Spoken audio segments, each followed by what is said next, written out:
bebês! Pelo GC, aula 8. A gente vai trabalhar a partir de agora todo o reino animal, desde os poríferos até os cordados. Então, nós vamos começar trabalhando com os poríferos ou espongiários, que são seres aquáticos. Eles moram na água doce, um grupo pequeno, e a maioria mora no mar, tá? Eles são marinhos. E uma condição de vida deles é estar na água. Eles não podem estar fora dela. Fora dela vai causar a morte dele. Eles são animais sésseis, eles precisam ficar fixos num substrato, para poder desenvolver a sua vida. A importância econômica, né? Elas podem ser usadas como banho, mas elas não podem ter espículas, que são estruturas ou de carbonato de cálcio ou de sílica, que é como se fosse um citoesqueleto dela, e para eu usar para banho não pode ter isso. Então, geralmente, a estrutura que vai manter o animal é a espongina, que é uma proteína, e ela não vai fazer mal para a gente.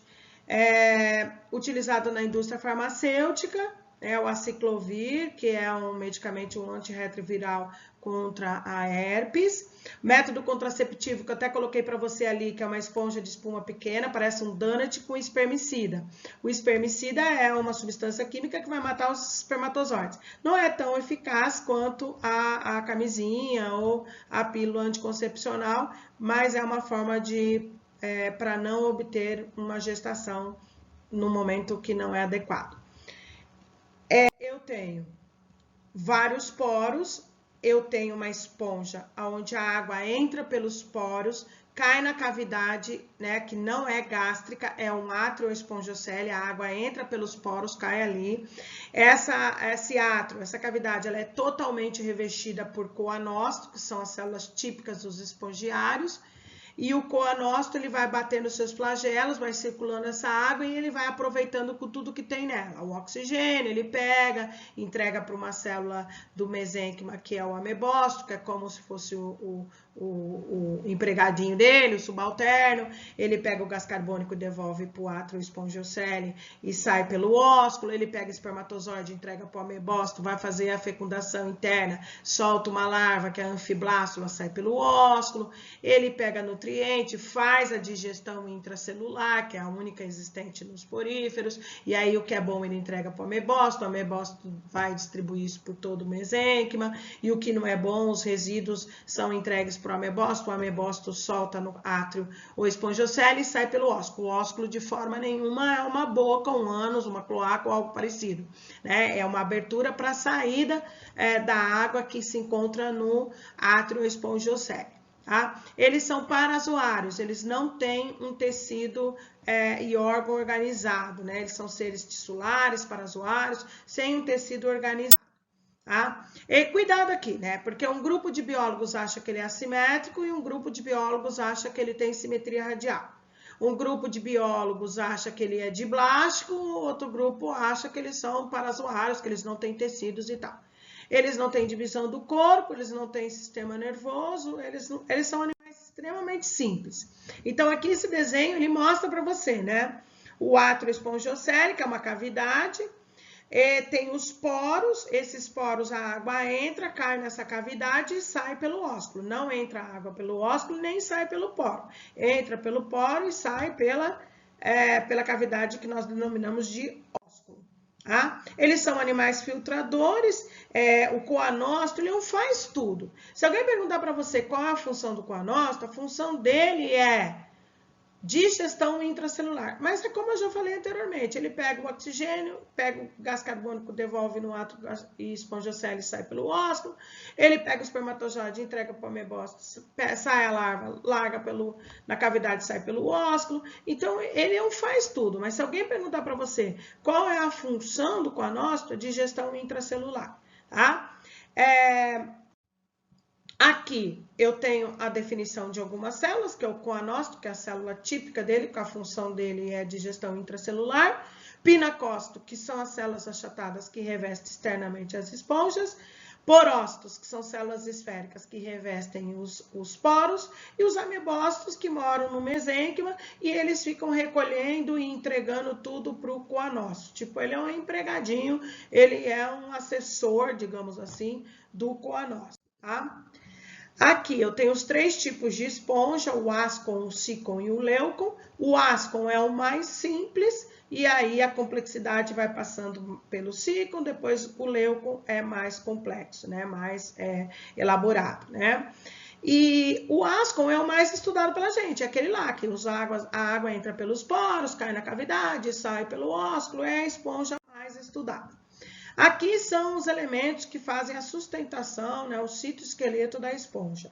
São as espículas, que podem ser de carbonato de cálcio, pode ser de sílica, ou como eu havia falado para vocês, a espongina, que é uma proteína que faz a sustentação de algumas esponjas, e essas nós podemos utilizar no banho, nós podemos utilizar a textura das paredes, né, os pintores, os artistas plásticos, também usam para isso, tá?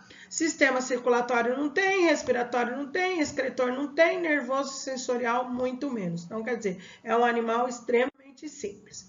Reprodução. Eu tenho reprodução assexuada por brotamento. Então, tá lá a esponja fixa no substrato, né? E ela pega e pá, solta um broto. Esse broto vai procurar um lugar para se fixar, acaba sendo levado e acaba se fixando e forma uma nova esponja. O que é gemulação? A gemulação é um broto protegido por espículas. Onde? Nas esponjas de água doce. Porque o marzão de meu Deus, ele não corre o risco de abaixar o nível ao ponto de chegar e matar as esponjas.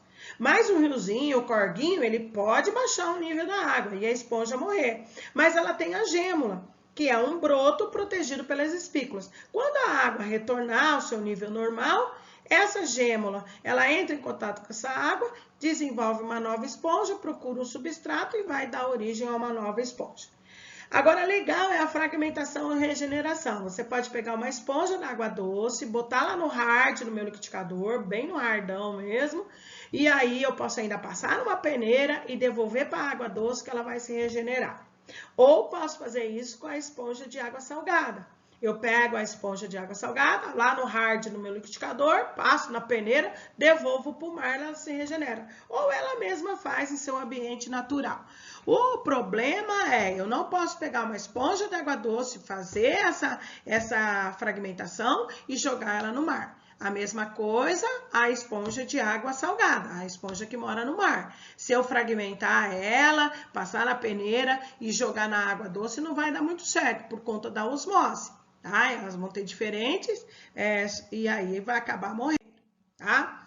A reprodução sexuada, né? Aquilo que eu te falei, os espermatozoides quimicamente são atraídos, eles entram pelos poros, o coanócito pega, entrega para o amebócito lá no mesênquima, faz a fecundação e libera uma larva de nome anfiblástula. Essa larva, ela é toda ciliada, nada para lá, nada para cá, nada para lá, nada para cá. Algumas são comidas. Quando larvas são comidas, elas podem ser classificadas como zooplâncton, que são larvas de bichinhos que servem de alimentação para outros indivíduos aquáticos. Tá? Aqui eu tenho importância médica, né? Cuidado, ela não é um selenterado, ela não é urticante, ela não queima a pele. Mas as espículas podem irritar. Ou as espículas, elas podem grudar na pele, gerar uma irritação, coceira. E uma das dicas que ele dá aqui é você pegar uma fita adesiva, pôr no local onde as espículas estão e puxar que ela acaba saindo e aí a infecção, a irritação da pele acaba melhorando. Longe dela ser um selenterado com células urticantes. É apenas uma irritação causada pelas espículas.